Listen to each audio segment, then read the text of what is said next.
Hi, it's G from Native Speakers Academy.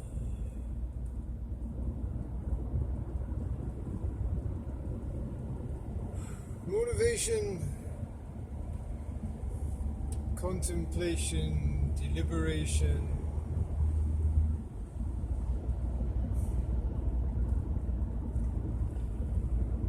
It's morning, and the train in my head pulls out of the station.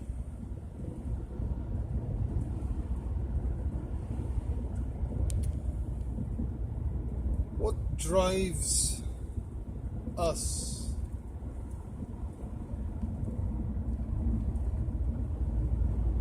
It's all different for everyone. Yet the principles remain the same. One of the greatest drivers for me is the understanding that there is always more. No matter how far you've traveled, no matter how well you've done, no matter how much you've given, there's always more that you can give. There's always room for improvement, to prove yourself to be better.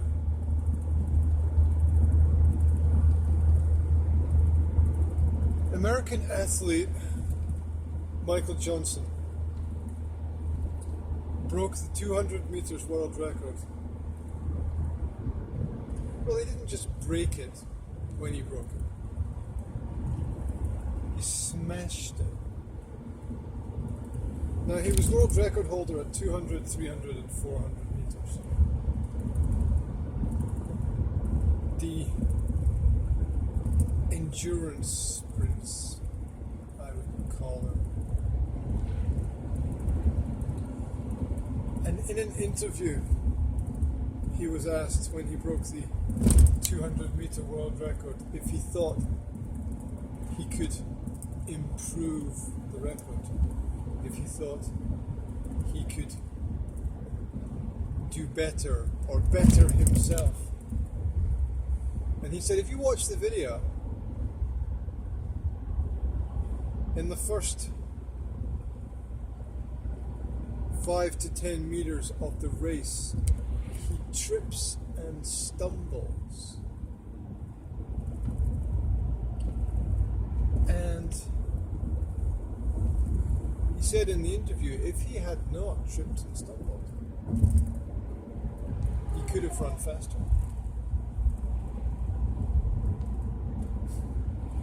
I wonder if that trip or that stumble was not the reason that he ran so fast. Perhaps it threw his momentum and body weight further forward than usual, causing him to drive faster at the beginning of the race.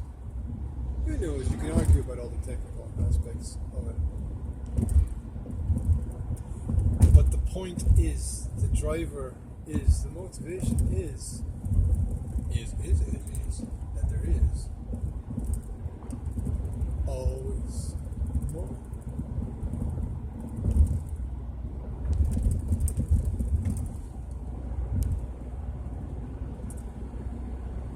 And although we're all unique and different, some of the things that affect our decisions are essentially the same. So, I'm going to continue with thoughts about biased opinions which are not balanced. How our past is a giant anchor that fixes, doesn't really fix us, it weighs us down.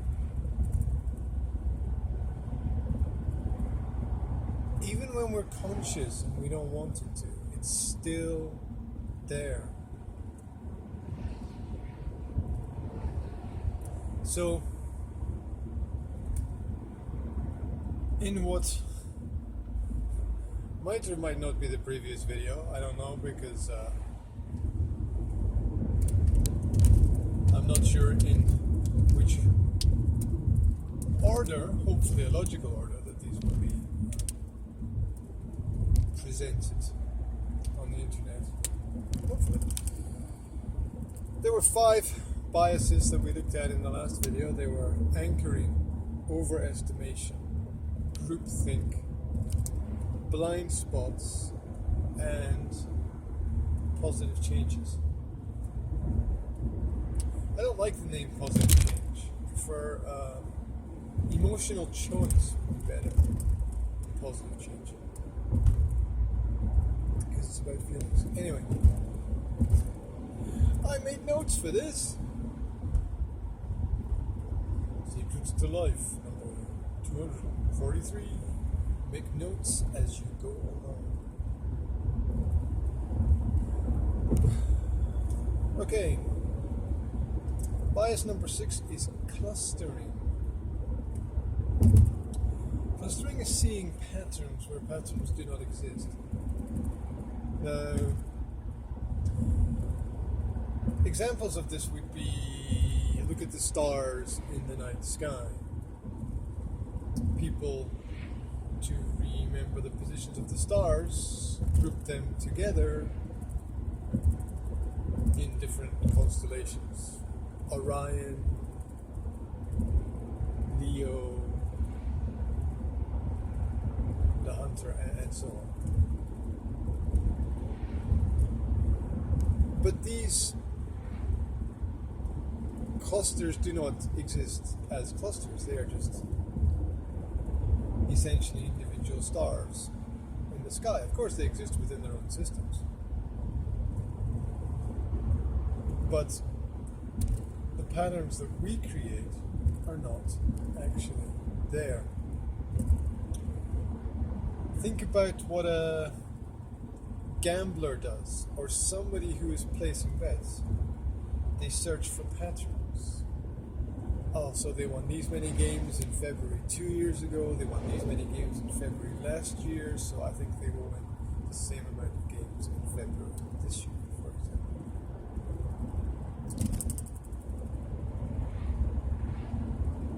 And there are trends, but maybe they're just not strong enough to be clear patterns in things.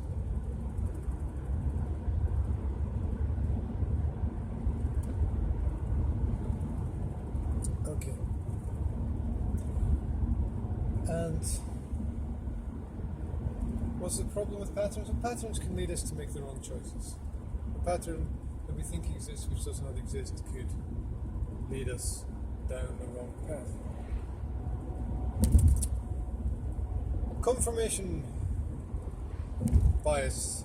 We search for information that confirms our own opinions, and we tend to reject information that does not fit into our view of the world.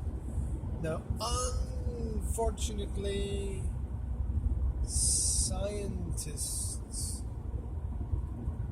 have a really bad habit of doing this very often.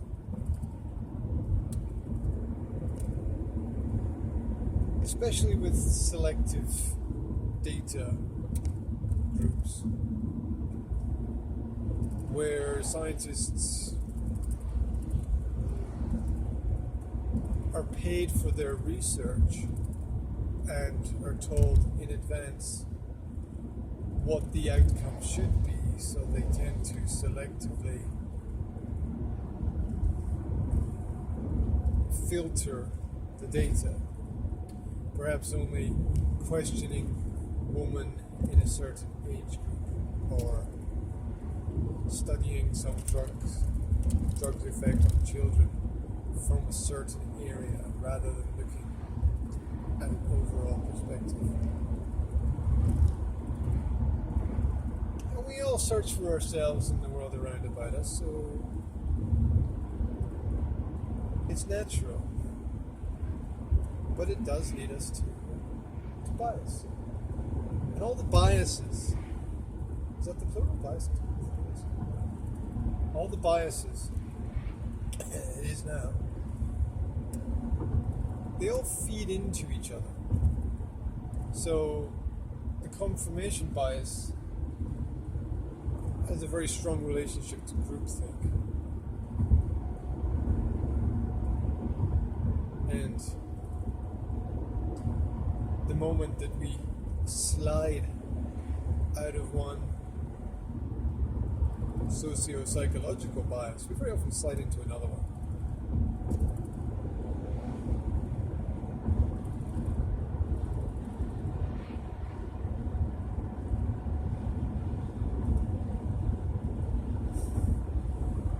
I'm focusing on the road because there's a large truck behind me.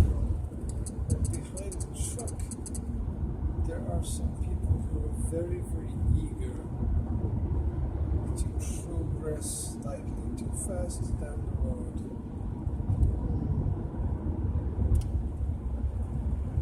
Okay, next bias is conservatism. The conservative mindset. Humans, people of the land, evolve very slowly and tend to reject. See?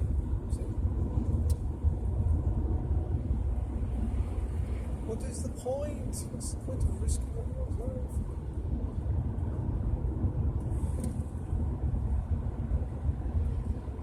We evolve very slowly, and we tend to reject what is presented to us as new. We often tend to reject what are very good ideas that are presented to us simply because they are not our own ideas. A long time ago, I shared a house in London with a marketing businessman, and he said that one of his biggest problems was putting ideas into his boss's head.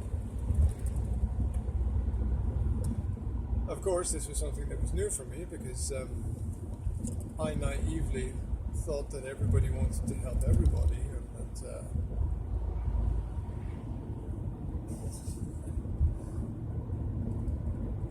the world was simply a construct of nice people doing nice things to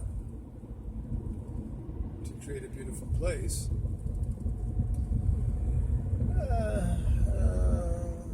The sheltered existence. Perhaps not a good thing. Anyway,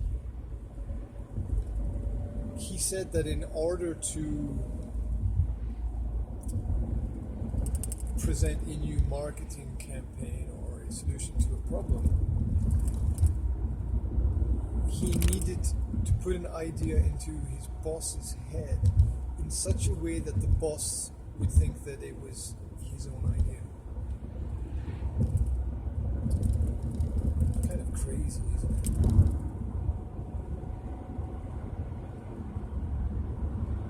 And this is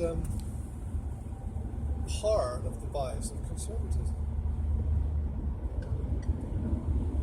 Nothing wrong with being conservative. Nothing wrong with conserving, saving things, keeping traditions. Nothing wrong with that. Yet it does lead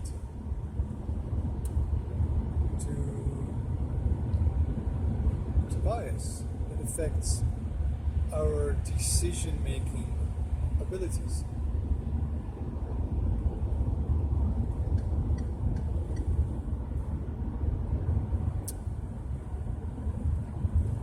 information bias.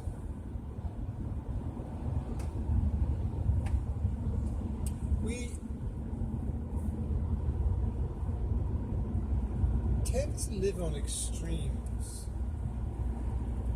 On extremes? In extremes? Two extremes? Where we either overestimate our own knowledge, which is not as great as it could be, there's always more, or we can also collect too much information and too much data.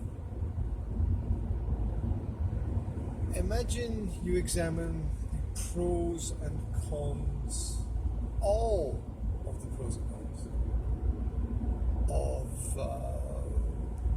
where and how you would like to build a house. You examine the land and the habitat, and the flora, the fauna, and you think about how you're going to get water there, and canalization. Sewer system. Electricity. How you're going to build the heating system. What materials you're going to use for the walls, insulation, and the roof. And what kind of windows you're going to put in. What kind of doors. And, all these things are important, but if you start worrying about what kind of wood you're going to use in the doors, and what the temperature is going to be in the middle of February, and on, or if you're the boss of a company and you start worrying about the partners of our employees, the husbands and wives of the people who work for us, and their children, and these are not your responsibility. And all of this information can lead to some kind of brain fog or chaos, where you're not able to focus on the important issues. You're not able to be selective when you need to be selective. And it's information bias which overloads you, causing bad decision making. So we tend to think that gathering information is useful, and the more information we have, the better. It doesn't always work like that. Now, that's not a reason to be lazy and to not gather information, of course. Balance. Balance. Reminds me of that scene from the film Highlander with Sean Connery and Christopher Lambert on a boat in the middle of a loch. And Sean Connery is trying to teach Christopher Lambert, the Highlander, the art of balance.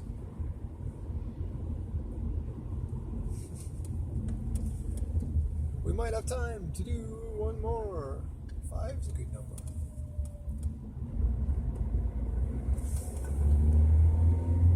You know what's interesting in Slovakia? That when people aggregate or discuss numbers, they say, well, I had 3 or 5. They don't say 3 or 4, or 4 or 5. They don't say 14 or 15. They say, 14 or 16. Or 15 or 17. They always jump a number in the middle. What is that? Where does that come from?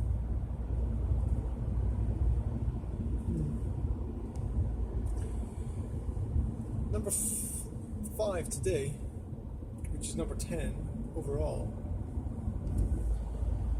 is the ostrich effect. The ostrich effect. Ostrich, big bird. That, according to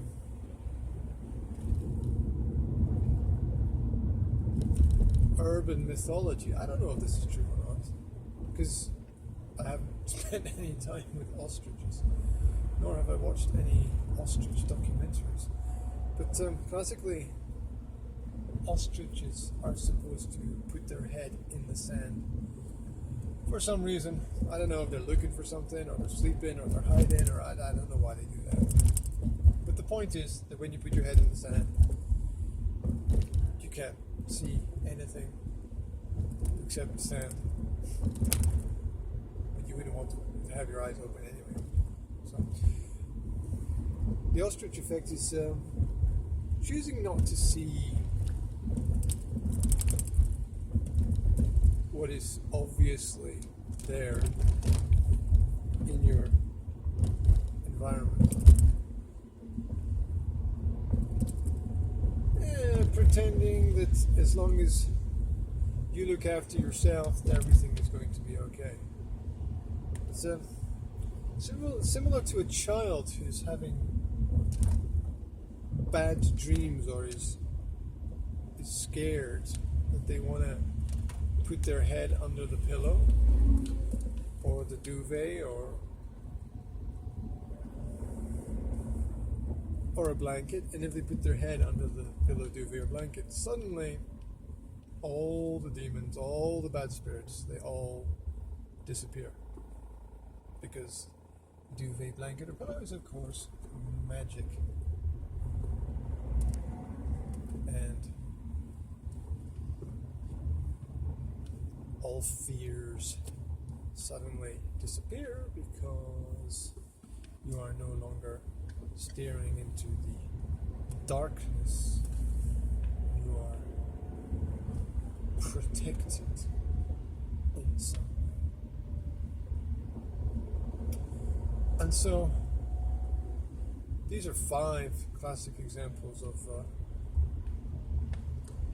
bias that affect our choices and decision-making abilities on a daily basis. We've got clustering, seeing patterns where there's no patterns, confirmation bias, where we look for people who have the same opinions as us, conservatism, where we have a fear of change, information bias, and where more information is not always better, and we've got the ostrich effect. Putting our head in the sand. Hello? Is there something on? Somebody coming? Something coming? I don't know. They're going very slowly today. Slowly, said Sand. Sevak. Das. Okay.